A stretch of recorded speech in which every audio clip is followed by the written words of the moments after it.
ನಮಸ್ಕಾರ, ರಿವ್ಯೂ ಚಾನಲ್ಗೆ ಸ್ವಾಗತ. ನಾನು ಸೌಖ್ಯ ಗಾಂವ್ಕರ್. ಅರೆ, ಸಿದ್ದರಾಮಯ್ಯನವ್ರನ್ನ ನಾವು ಇದನ್ನು ಎಕ್ಸ್ಪೆಕ್ಟೇ ಮಾಡಿರಲಿಲ್ವಲ್ಲ. ಸಿದ್ದರಾಮಯ್ಯನವರ ಬಂಡವಾಳ ಬಯಲಾಯ್ತಾ, ಅಧಿಕಾರದಿಂದ ಕೆಳಗಿಳಿತಿದ್ದ ಹಾಗೆ ಇಂಥ ಕೆಲಸ ಯಾಕೆ ಮಾಡಿದ್ರು ಸಿದ್ದರಾಮಯ್ಯನವರು ಅನ್ನುವ ಆಕ್ರೋಶ ಸಿಡಿದಿದೆ. ಈಗ ಸಿದ್ದರಾಮಯ್ಯನವ್ರಿಗಿದ್ದಂಥ ಇಮೇಜ್ ಏನು? ಹಾಗಾದರೆ ಈ ರೀತಿಯ ಕೆಲಸ ಅವ್ರಿಗೆ ಶೋಭೆ ತರುತ್ತಾ? ಡೀಟೇಲ್ಸ್ ನೋಡ್ತಾ ಹೋಗೋಣ. ನೀವು ಫಸ್ಟ್ ಟೈಮ್ ನಮ್ಮ ಚಾನಲ್ ನೋಡ್ತಿದ್ರೆ ತಪ್ಪದೆ ನಮ್ಮ ಚಾನಲ್ ಸಬ್ಸ್ಕ್ರೈಬ್ ಮಾಡಿ, ಬೆಲ್ ಐಕಾನ್ ಕ್ಲಿಕ್ ಮಾಡಿದ್ರೆ ಎಲ್ಲ ವಿಡಿಯೋ ಅಪ್ಡೇಟ್ಸ್ ನೋಟಿಫಿಕೇಷನ್ಸ್ ನಿಮ್ಮನ್ನು ತಲುಪುತ್ತೆ. ಎಸ್ ವೀಕ್ಷಕರೇ, ಸಿದ್ದರಾಮಯ್ಯನವರು ಸರ್ವಜನಾಂಗದ ನಾಯಕ, ಎಲ್ಲರಿಗೂ ಕೂಡ ಸಮನಾಗಿ ನ್ಯಾಯ ಕೊಡುವಂಥ ಲೀಡರು, ಸಮಾಜವಾದಿ ಅಂತೆಲ್ಲ ಬೇರೆ ಬೇರೆ ಹೆಸರುಗಳಿಂದ ಕರೆಸ್ಕೊಳ್ತಾ ಇದ್ರು. ಅನ್ನರಾಮಯ್ಯನಾಗಿ ಅನ್ನ ಅವರು ಎಲ್ಲ ಜಾತಿಯವ್ರಿಗೂ ಕೊಟ್ಟರು, ಜಾತಿ ನೋಡ್ಕೊಡ್ಲಿಲ್ಲ ಅಲ್ವಾ. ಆದರೆ ಈಗೇನು ಹಿಂಗಾಯ್ತಲ್ಲ ಸಿದ್ದರಾಮಯ್ಯನವ್ರ ಕಥೆ. ಹೊರಡುವಾಗ ಅದು ರಾಜೀನಾಮೆ ಕೊಟ್ಟ ಮೇಲೆ ಅಂತ ಬೇರೆ ಹೇಳಲಾಗ್ತಿದೆ. ಗೊತ್ತಿಲ್ಲ ಅದೇನು ರಾಜೀನಾಮೆ ಕೊಟ್ಟು ಈಗ ಟೆಂಪ್ರರಿ ಇರ್ತಾರಲ್ವ, ಹಂಗಾಮಿ ಸಿ ಎಮ್ ಆಗಿ ಮಾಡಿದ್ದೋ ಅಥವಾ ರಾಜೀನಾಮೆ ಕೊಡೋ ಮುಂಚಿನ ದಿನ ಮಾಡಿದ್ದೋ, ಒಟ್ಟಿನಲ್ಲಿ ಮಾಡಿದ್ದಾರೆ. ಪದತ್ಯಾಗ ಮಾಡೋ ಸಮಯದಲ್ಲಿ ತನ್ನ ಸಮುದಾಯಕ್ಕೆ ಸಿಕ್ಕಾಪಟ್ಟೆ ಅನುದಾನವನ್ನು ಕಾನೂನು ಬಾಹಿರವಾಗಿ ಜಾರಿ ಮಾಡಿದ್ದಾರೆ ಅನ್ನುವ ಆಕ್ರೋಶ ಸಿಗುತ್ತಿದೆ. ಈಗ ಕಾನೂನು ಬಾಹಿರ, ಇದು ಕ್ಯಾನ್ಸಲ್ ಮಾಡಬೇಕು, ವಾಪಸ್ ತಗೊಳ್ಬೇಕು ಅಂತ BJP ಮುಗಿಬಿದ್ದಿರೋದು. ಒಂದೇ ಸಮುದಾಯಕ್ಕೆ ಹೆಂಗೆ ಸೀಮಿತ ಆಗುತ್ತೆ? ಹಿಂದುಳಿದ ವರ್ಗಗಳ ಕಲ್ಯಾಣ ಇಲಾಖೆ ಅನುದಾನವನ್ನು ಒಂದು ಸಮುದಾಯಕ್ಕೆ ಸೀಮಿತವಾಗಿ ಕೊಡ್ತಾರಾ? ಸಿದ್ದರಾಮಯ್ಯನವ್ರಿಗೆ ಇದು ಒಪ್ಪುವಂಥ ಕೆಲಸನ? 155 ವಿವಿಧ ಸಂಸ್ಥೆಗಳಿಗೆ ಹಿಂದುಳಿದ ವರ್ಗಗಳ ಕಲ್ಯಾಣ ಇಲಾಖೆ ಅನುದಾನ ಮಂಜೂರಾಗುತ್ತೆ. ನೂತನ CM DK ಶಿವಕುಮಾರ್ ಪ್ರಮಾಣ ವಚನ ಸ್ವೀಕಾರದ ಒಂದು ದಿನ ಮೊದಲು ಆರ್ಥಿಕ ಇಲಾಖೆ ಪ್ರಸ್ತಾವನೆ ಹೋಗುತ್ತೆ. ಹೆಂಗಾಗತ್ತಿದೆಲ್ಲ ಸಿದ್ದರಾಮಯ್ಯನವ್ರ ಹಿತಾಸಕ್ತಿಯಿಂದ ಆಗಿದೆ. ಅದರಲ್ಲೂ ನೋಡಿ, ರಾಕೇಶ್ ಸಿದ್ದರಾಮಯ್ಯನವರ ಒಂದು ಟ್ರಸ್ಟ್ಗೆ 50 ಲಕ್ಷ ಅನುದಾನ ಬಿಡುಗಡೆ ಆಗುತ್ತೆ.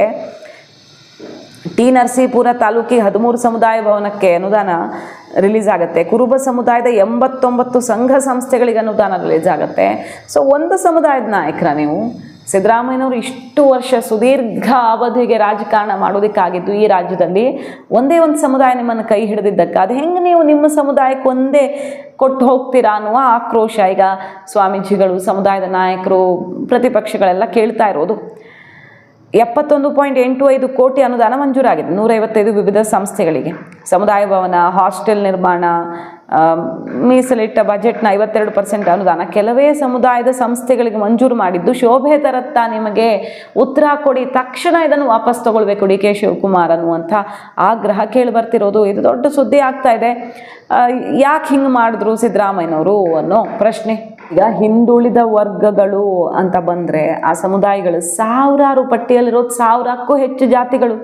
ಪ್ರವರ್ಗ 1ರಲ್ಲೇ 147 ಜಾತಿಗಳು ಬರ್ತವೆ.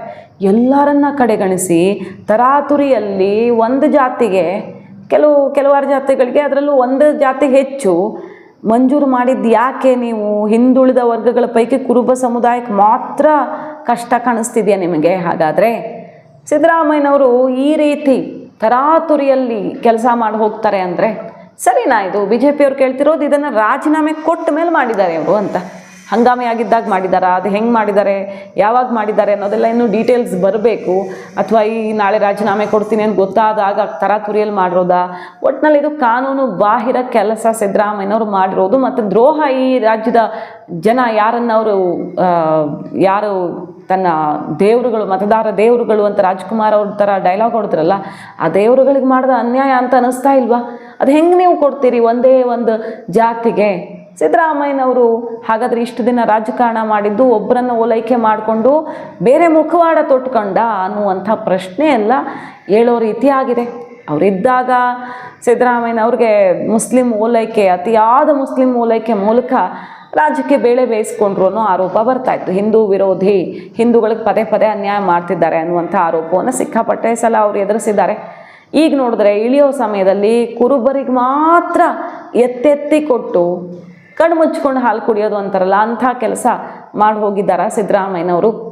ಇದು ಈಗ ಸರಿ ಆಗಬೇಕಾಗಿದೆ. ಇದಕ್ಕೆ ಸರ್ಕಾರ ಆನ್ಸರೇಬಲ್ಲು. DK ಶಿವಕುಮಾರ್ ಅವರಾದರೂ ಉತ್ತರ ಕೊಡಬೇಕಾಗತ್ತೆ. ಇದನ್ನು ಹೆಂಗೆ ಮುಂದುವರಿಸ್ಕೊಂಡು ಹೋಗುತ್ತೆ ಸರ್ಕಾರ ಹಾಗಾದರೆ ಅಂತ. ಆತುರಿಯಲ್ಲಿ ಅಧಿಕಾರದಿಂದ ಇಳಿದು ಹೋಗ್ತಕ್ಕಂಥ ಸಂದರ್ಭದಲ್ಲಿ ಆವತ್ತವರು ರಾಜೀನಾಮೆ ಕೊಟ್ಟಾಗಿತ್ತು. ಅವರು ಒಂದು ಸಾರಿ ರಾಜೀನಾಮೆ ಕೊಟ್ಟ ಮೇಲೆ ಈ ರೀತಿಯ ತೀರ್ಮಾನ ಅವರು ತಗೊಳ್ಬಾರ್ದಾಗಿತ್ತು. ಇದು ಕಾನೂನು ಬಾಹಿರ ಆಗುತ್ತೆ. ನಾನು ಕುರುಬ ಸಮುದಾಯಕ್ಕೆ ಕೊಟ್ಟಿರೋದು ಯಾಕೆ ಅಂತ ಕೇಳಲ್ಲ, ಉಳಿದವರಿಗೆ ಯಾಕೆ ಕೊಡಲಿಲ್ಲ ಅನ್ನೋದು ಅಷ್ಟೇ ನನ್ನ ಪ್ರಶ್ನೆ.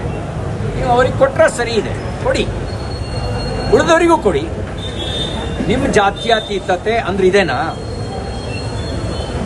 ಒಂದು ಕಣ್ಣಿಗೆ ಬೆಣ್ಣೆ ಒಂದು ಕಣ್ಣಿಗೆ ಸುಣ್ಣ ಜಾತ್ಯತೀತ ನೀತಿನಾ? ಅಹಿಂದದೊಳಗೆ ಒಂದು ಜಾತಿ ಮಾತ್ರ ಇದೆಯಾ? ಈ ಪ್ರಶ್ನೆಯನ್ನ ನಿಮಗೆ ನೀವೇ ಹಾಕೊಳ್ಳಿ. ಜಾತ್ಯತೀತ ಅನ್ನೋದು ಅನ್ಸ್ಕೊಳ್ಳೋಕೆ ಅಂದರೆ ಎಲ್ಲ ಜಾತಿಯವರಿಗೂ ಸಮ ಅಂತ ನಾನು ಭಾವಿಸಿದ್ದೇನೆ.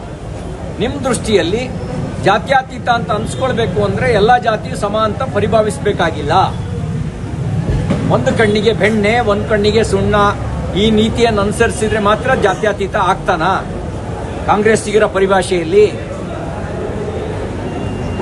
ಇದಕ್ಕೆ ನೀವೇ ಉತ್ತರಿಸ್ಬೇಕು. ನೋಡಿ, ಎರಡು ವಿಷಯ ಇವತ್ತು ಮಾತನಾಡಬೇಕಾಗಿರೋದು. ಮೊದಲನೆಯದು, ಜೂನ್ 2ನೇ ತಾರೀಕು ಸನ್ಮಾನ್ಯ ರಾಜ್ಯದ ಮುಖ್ಯಮಂತ್ರಿಗಳು, ಈಗಿನ ಮುಖ್ಯಮಂತ್ರಿಗಳು 3ನೇ ತಾರೀಕು ಪದಗ್ರಹಣ ಮಾಡ್ತಾ ಇದ್ರು. ಆದರೆ 2ನೇ ತಾರೀಕು ಈ ಆದೇಶವನ್ನೇ ಆರ್ಥಿಕ ಇಲಾಖೆಯಿಂದ ಹೊರಗಡೆ ಬಂದಿದೆ. ಇದರಲ್ಲಿ ಸುಮಾರು 155 ಸಂಘ ಸಂಸ್ಥೆಗಳಿಗೆ 2 ಕೋಟಿ 3 ಕೋಟಿ 5 ಕೋಟಿಯನ್ನು ಕೊಟ್ಟಿದ್ದಾರೆ. ಅದರಲ್ಲಿ 80% ಕೂಡ ಕುರುಬ ಸಮುದಾಯದ ಸಂಘಗಳಿಗೆ ಕೊಟ್ಟಿದ್ದಾರೆ. ನಾವು ಆಮೇಲೆ ಸ್ವಲ್ಪ ಮಡಿವಾಳ ಸಮುದಾಯಕ್ಕೆ, ಸ್ವಲ್ಪ ಉಪ್ಪಾರ ಸಮಾಜಕ್ಕೆ, 1-2 ಒಕ್ಕಲಿಂಗ ಸಮುದಾಯಕ್ಕೆ ನಾವು ಯಾರಿಗೂ ಕೊಡಬೇಡ ಅಂತ ಹೇಳ್ತಾ ಇಲ್ಲ. ಆದರೆ ಮುಖ್ಯಮಂತ್ರಿಗಳು ಈ ಮಠಕ್ಕೆ, ಇಂದಿನ ಮುಖ್ಯಮಂತ್ರಿಗಳು ಈ ಮಠಕ್ಕೆ ಸಿದ್ದರಾಮಯ್ಯನವರು ಜಾತಿ ಮಾಡಿದರೆ ಉಳಿದ OBCಗಳಿರತಕ್ಕಂಥ ಈಡಿಗರು, ವಿಶ್ವಕರ್ಮ, ಕುಂಬಾರರು, ಮಡಿವಾಳರು, ತಿಗಳರು, ನೇಕಾರರು, ಶಿವಸಂಬಿ ಸಮಾಜ ಈ ಸಮುದಾಯಗಳೆಲ್ಲವನ್ನೆಯೂ ಕೂಡ ಎಲ್ಲಿ ಹೋಗಬೇಕಾಗತ್ತೆ ಅಂತಕ್ಕಂಥದ್ದು. ಹಾಗಾಗಿ ನಾನು ಹೇಳೋದೇನು, ಸಮಾನವಾಗಿ ಕಾಂಗ್ರೆಸ್ ಪಕ್ಷದ ಹೈಕಮಾಂಡ್ ಮಧ್ಯಪ್ರವೇಶಿಸಿ ಎಲ್ಲ ಸಮುದಾಯ ಯಾರನ್ನ ಕೈಬಿಟ್ಟಿದ್ದಾರೆ ಅವರಿಗೆಲ್ಲರಿಗೂ ಕೂಡ ಕೂಡಲೇ ಹಣ ಮುಂಚೂರು ಮಾಡಬೇಕು. ಮಾಡೋಕ್ಕಾಗೋದಿಲ್ವಾ ಇದೆಲ್ಲವನ್ನೇ ಬಂದ್ ಮಾಡಿ ಸಮಪಾಲು ಮತ್ತು ಸಮಬಾಳು ಅಂತಕ್ಕಂಥದ್ದು ಇಲ್ಲಿ ಘೋಷಣೆ ಆಗಬೇಕಾಗತ್ತೆ. ಇದೊಂದು ವಿಷಯ. ಎರಡನೇದು, ತಮಗೆ ಗೊತ್ತಿರುವ ಹಾಗೆ ಮಾನ್ಯ ಈಗಿನ ಮುಖ್ಯಮಂತ್ರಿಗಳಲ್ಲಿ ಮನವಿ ಮಾಡುವುದು ಕಾಂಗ್ರೆಸ್ ಹೈಕಮಾಂಡ್. ಇದು ನನ್ನ ನಿರ್ಣಯ ಅಷ್ಟೇ ಅಲ್ಲ, ಇಡೀ ರಾಜ್ಯದ ಸಾಕಷ್ಟು ನಮ್ಮ ಸಮುದಾಯದ ನಾಯಕರುಗಳ ಜೊತೆ ಚರ್ಚೆ ಮಾಡಿ ಇವತ್ತಿನ ಸಭೆಯಲ್ಲೇ ಇದು ಮಂಡನೆ ಮಾಡಿ ಇವತ್ತು ನಾವು ಹೇಳಿದ್ದೀವಿ. ಇದರಲ್ಲಿ ಯಾವುದೇ ರೀತಿಯಲ್ಲಿ ನಮ್ಮ ಕಾಂಪ್ರಮೈಸ್ ಇಲ್ಲ. ಕಾದ್ ನೋಡೋಣ, ಮುಖ್ಯಮಂತ್ರಿಗಳಾಗಿದ್ದ ಸಿದ್ದರಾಮಯ್ಯನವರು ಏನು ಹೇಳ್ತಾರೆ. ಇದಕ್ಕೂ ಗದರಿಸ್ತಾರ? ಮೀಡಿಯಾದವ್ರು ಪ್ರಶ್ನೆ ಕೇಳಿದ್ರೆ ಹೌದ್ರಿ ಏನೀಗ ನನ್ನ ಇಷ್ಟ ಅಂತ ಹೇಳ್ತಾರ, ಅಥವಾ ಇದಕ್ಕೆ ಅವ್ರ ಹತ್ರ ಬೇರೆ ಲಾಜಿಕ್ ಇದೆಯಾ ಏನಾದರೂ? DK ಶಿವಕುಮಾರ್ ಅವರು ಎಲ್ಲ ಬೇರೆ ಸಮುದಾಯಗಳಿಗೆ ಹೇಗೆ ನ್ಯಾಯ ಒದಗಿಸ್ಕೊಡ್ತಾರೆ ನೋಡೋಣ. ಮಾಹಿತಿ ಇಷ್ಟ ಆಗಿದ್ರೆ ಮಿಸ್ ಮಾಡಿದ್ರೆ ನಮ್ಮ ಚಾನಲ್ನ ಸಬ್ಸ್ಕ್ರೈಬ್ ಮಾಡಿ, ನಿಮ್ಮ ಅಭಿಪ್ರಾಯ ಕಮೆಂಟ್ ಮಾಡಿ ತಿಳಿಸಿ. Thank you.